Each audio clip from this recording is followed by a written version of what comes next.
you. Mr. President, I thank Senator Durbin for bringing us together, and I rise today in strong opposition to this request that Congress take away funding that it has already passed on a bipartisan basis, Democrats and Republicans working together, House and Senate. This proposal would gut already designated funding for public broadcasting and slash critical international aid funding, programs that have long had bipartisan support. As the daughter of a newspaperman, I know how important public media and the free press are to our country. Public broadcasting reaches nearly 99% of Americans, 99%, with programming they don't have to pay for, delivering educational programming for our kids, coverage of local news stories, and life-saving emergency alerts. I can't tell you how many times in some of the most remote areas of my state, that tip of Minnesota, I was just listening to the public radio station up there. They will inform you of what's happening with wildfires in Canada, because they wouldn't really care about that in certain parts of the country, even in certain parts of my own state. But it matters to people for emergency reasons, or flooding of roads matters to them. They don't even know if they can get from one place to another. We've had sudden incidences, even in those remote areas, that it is the source of news. Access to this programming is important to people in urban, suburban, and rural areas alike. We have long agreed on a bipartisan basis to support the more than 1,500 local and regional public TV and radio stations throughout the country. I love the map that Senator Cantwell showed us because it showed how these stations are distributed across the nation in what we might call the reddest of states, in the most rural areas. I would argue in some of those rural areas, they are the most important. And yes, they are trying to undo this critical funding, but not all of them. I understand that people are working together on this, and I think we must continue this support. The Corporation for Public Broadcasting supports public TV stations in my state, in places like Duluth and Granite Falls and Austin, and supports 16 public radio stations across our state, like the ones in Grand Rapids, in Bemidji, and in Brainerd. We have a long history of producing public programming that is quite outstanding in our state, from Prairie Home Companion, which many have heard of, to Marketplace. Came out of local stations out of Minnesota. Public media in Minnesota has also created amazing original TV series, like the ones to inspire more young people to enter STEM fields and spotlighting our artists and our local chefs. And we can't forget the impact on kids. When kids are exposed to so much bad stuff on the internet, PBS Kids, 15 million monthly viewers. They don't have those kinds of bad ads that pop up that they see or the bad links that they see. They see things that are suitable for kids, and parents know it. All across the country in times of crisis, public radio is essential to public safety. The Florida Public Radio Emergency Network provides geo-targeted information with live forecasts, evacuation routes, and shelter details. Alabama Public TV serves as the emergency alert station hub for the state, broadcasting signals to all radio and TV broadcasters throughout the state, as well as the primary outlet for Amber Alerts for missing kids. Twin Cities PBS launched the nation's first 24/7 TV channel broadcasting real-time emergency alerts. And recently, in the wake of the horrific shooting of the state lawmakers in the state, when portions of our state were in shelter in place, when a madman was out loose, Minnesota Public Radio kept people informed around the clock about how to stay safe, about where the shelter-in-place areas were, and what was happening with the manhunt. It's NPR that continues to report on State Senator John Hoffman and his wife Yvette, who I got to talk with yesterday, about their recovery, even when the national attention has moved on. That's what local public TV and local radio do for us. This request, of course, would also deepen the damage when it comes to foreign aid. The president would impose major cuts to PEPFAR, the program that began under President George W. Bush, supported by so many Republicans in this chamber, to prevent the spread of HIV/AIDS. This has bipartisan support. It's credited with saving over 25 million lives. The rescission would also weaken our other global health efforts, whether it's Ebola or malaria or bird flu. We know so many of these start in different places, and we can't just bury our heads in the sand. We actually need to take them on where they are, because you just can't hope that no one's going to come knocking at your door, because it does. And it comes in the form of a very dangerous disease, or your constituents that are stranded over in another place, or the need to help other countries so you increase your own national security. We know that very much in Minnesota with our Somalian population and what they have faced in Somalia.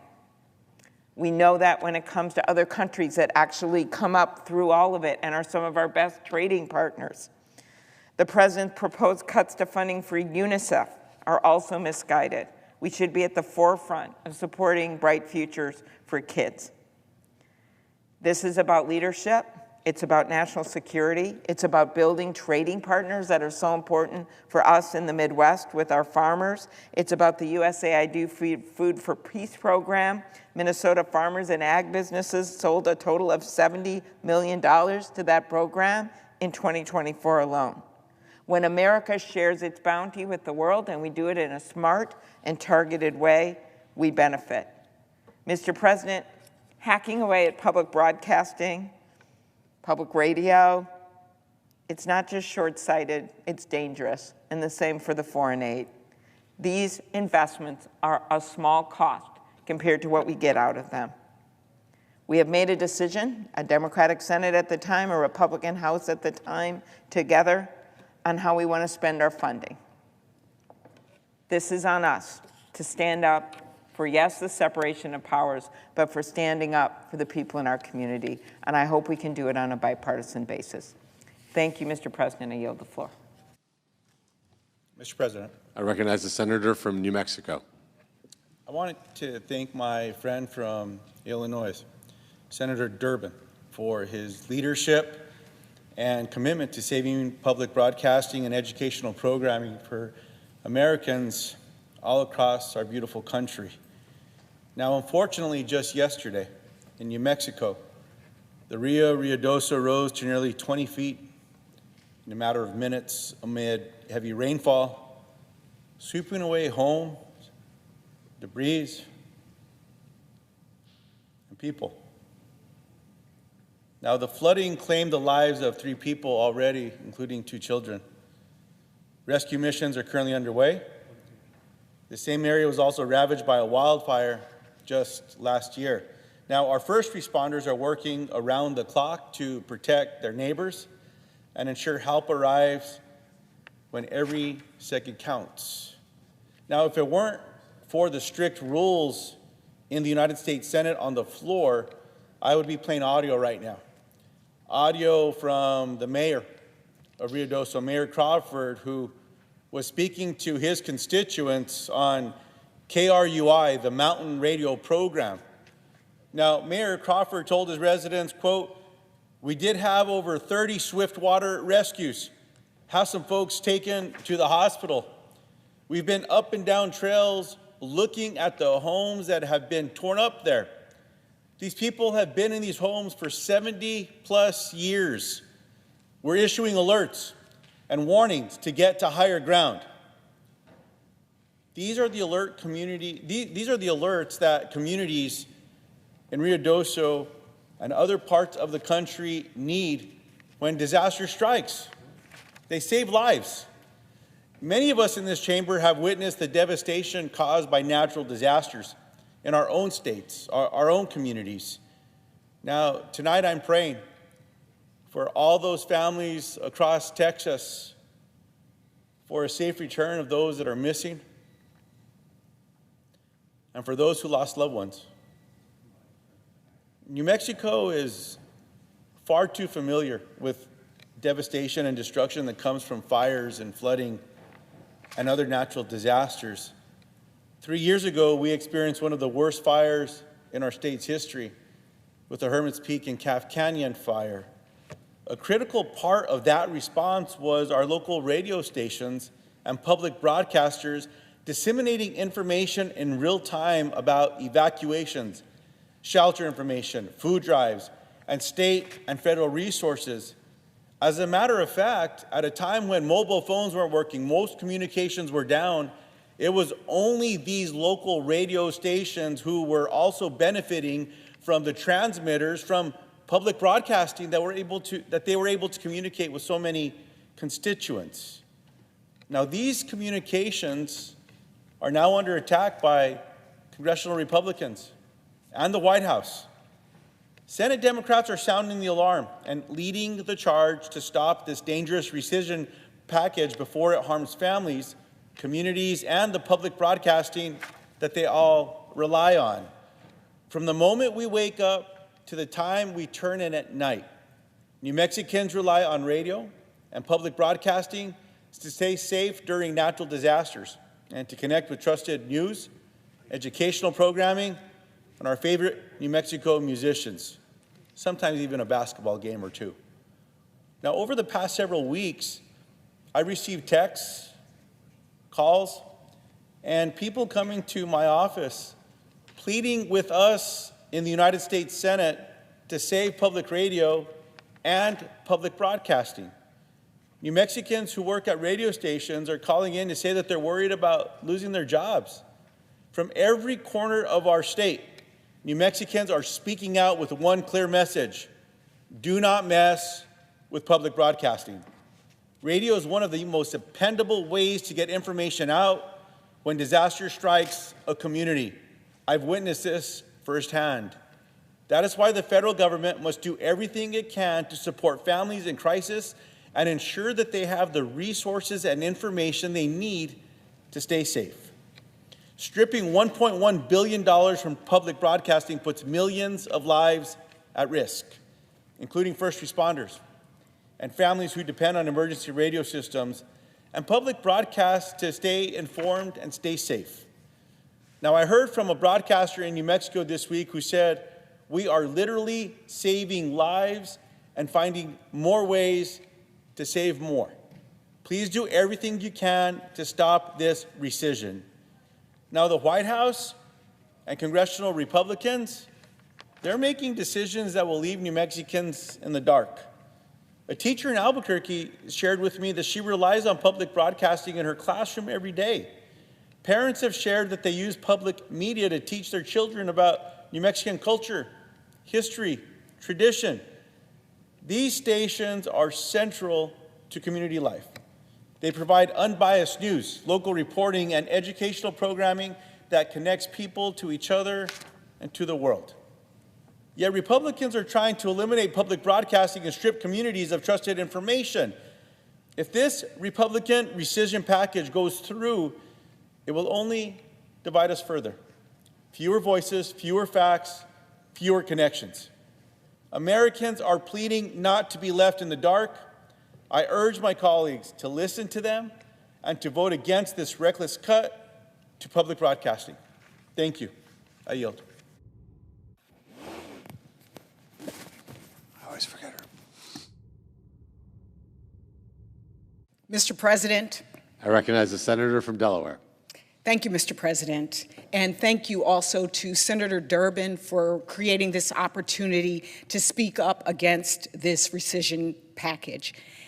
When I ran for the Senate, I never thought that I would have to stand up to defend Mr. Rogers, Sesame Street, and Curious George.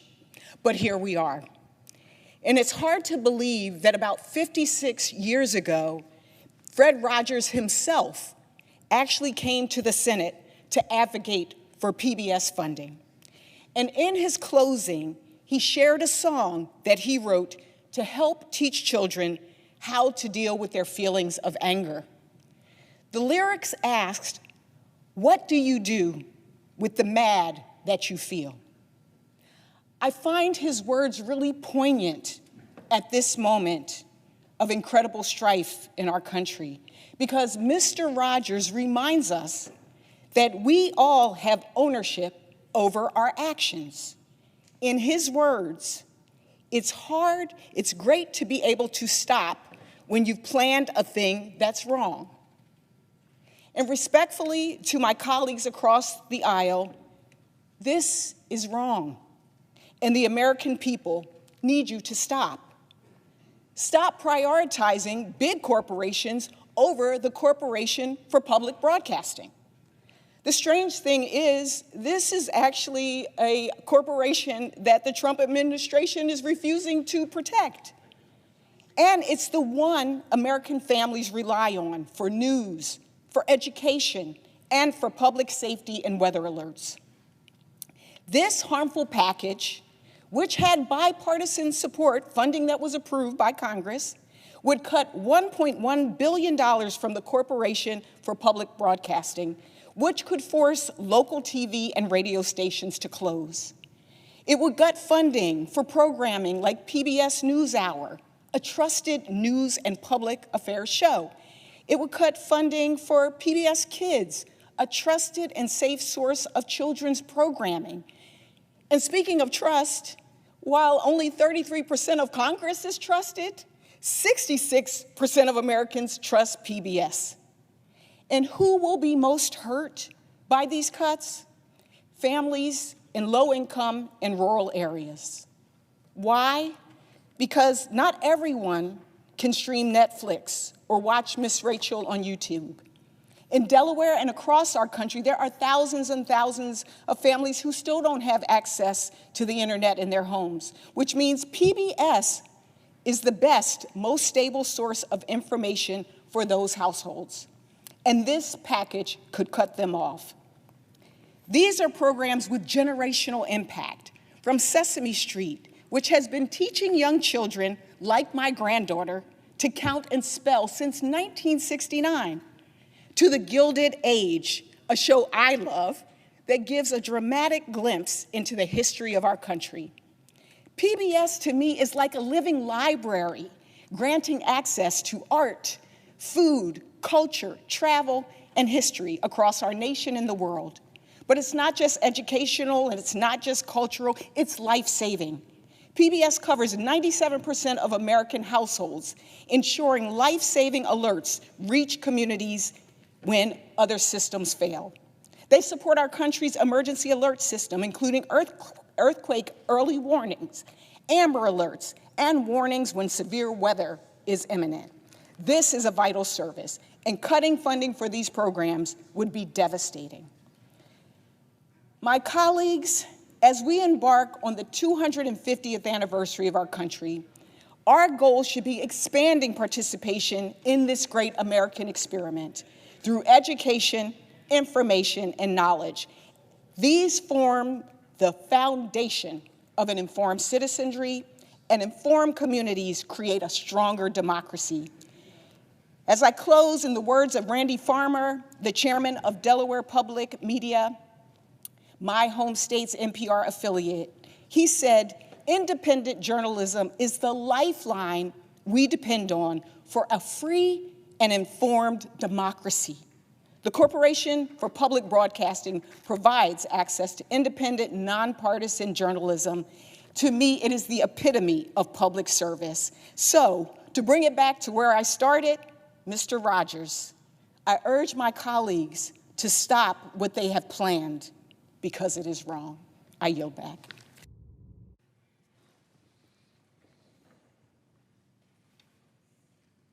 Mr. President. I recognize the senator from Massachusetts. Thank you, Mr. President. Mr. President, I rise today to speak not just in opposition to the proposed rescission of public broadcasting funds, but in strong support of something far more important: the survival of local public radio and television stations across the country. These local stations are lifelines, and in moments of crisis, they become critical tools for public safety. When hurricanes knock out power, when wildfires force evacuations, when floods or winter storms threaten entire towns, it's local public stations that deliver the emergency information people need in real time. Public broadcasters also serve a critical role in distributing alerts to other commercial stations, serving as an entry point for for the information that helps to connect the entire emergency alert system. Public media stations are embedded in their communities, trusted by their neighbors, and committed to getting life-saving information out. Pulling the rug out from under these stations, especially in rural areas where they may be the only source of local news and alerts, is a threat to public safety. That's not hypothetical. That's reality. And these stations don't just serve in times of disaster, they serve every day by delivering local news that no one else is covering. In an era of media consolidation and nationalization, public radio and television step in. They're the ones at the town hall meeting, the school board meeting, the high school debate tournaments. They're covering water quality reports, zoning changes, and the voices of everyday Americans. These stories aren't trending on social media, but they matter deeply to the people who live in these communities. And then there's the service these stations provide to our youngest viewers and listeners. For millions of families, especially in low-income and rural areas, local public television is the only source of high-quality educational programming for kids, and it's free. There are no ads, just storytelling that teaches kindness and curiosity and literacy and respect. And these stations are community institutions run by local staff and listened to and watched by local residents. In fact, let's be honest, from 7 in the morning to 5 every afternoon, it's the Children's Television Network. And that's why the polling says that 80% of Black and white and Latino and Asian families support that children's television. It's the Children's Television Network from 7 in the morning until 5 o'clock every single day that has been serving America for generations. And when we talk about eliminating funding for the Corporation for Public Broadcasting, we're talking about cuts that are going to imperil the survival of many public stations in rural and underserved areas, which often rely on the Corporation for Public Broadcasting for more than half of their budgets. We should be finding ways to strengthen these stations, not eliminate the modest federal support that keeps their doors open and their transmitters running. And I urge my colleagues to protect local public broadcasting, protect the signal that reaches the farmhouse, the mountaintop, the tribal land, the city block, protect the station that covers your community when no one else does. And I thank each of you for your consideration on that issue. And on the second subject, Mr. President, as ranking member of the Senate Small Business and Entrepreneurship Committee, I rise today to oppose the nomination of William Briggs to be Deputy Administrator of the Small Business Administration. On April 2nd, the committee reported out the Briggs nomination by a vote of 10-9. Not one Democrat voted in support. So why, you're asking? Why? Well, because the Trump administration is causing chaos and cuts and confusion at SBA. Its leadership has failed to be open and transparent with Congress about their activities, despite promises from Administrator Loeffler that she would be responsive to all members of the committee.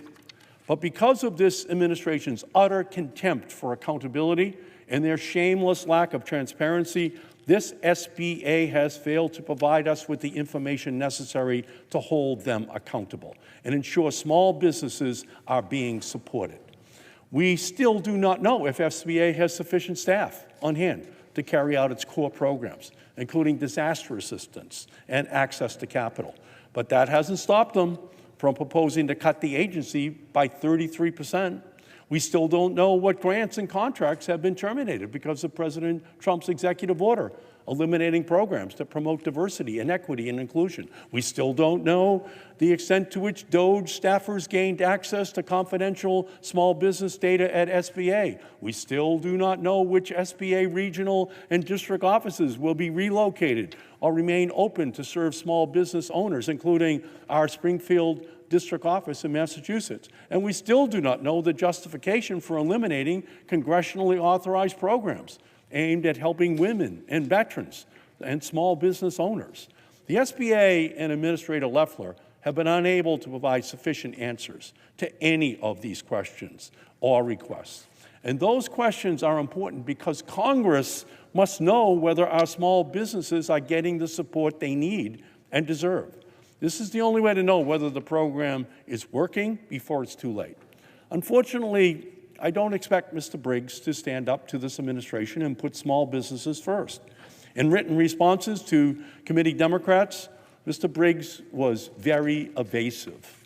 He consistently deferred to the classic Trump talking points. I am not an SBA employee. I will follow the law. Well, we all know that this administration does anything but follow the law. So let us be clear. If Mr. Briggs is unwilling to be forthcoming with Democrats on the Small Business Committee during the confirmation hearing process, how can we bet that he will be unwilling to be transparent? And how can we not bet that he's going to become unwilling to stand up for small businesses once he has that job? So as a result, I urge my colleagues to vote no on this nomination and to demand that the Trump administration provide Congress with the information we need to hold them accountable and ensure that they are serving our 34 million small business owners. I can promise the American people that as the ranking member of the Small Business Committee and the members of the committee, we will continue to stand and ask questions that are not being answered by this SBA. With that, Mr. President, I urge a no vote on the nomination that is pending before this body.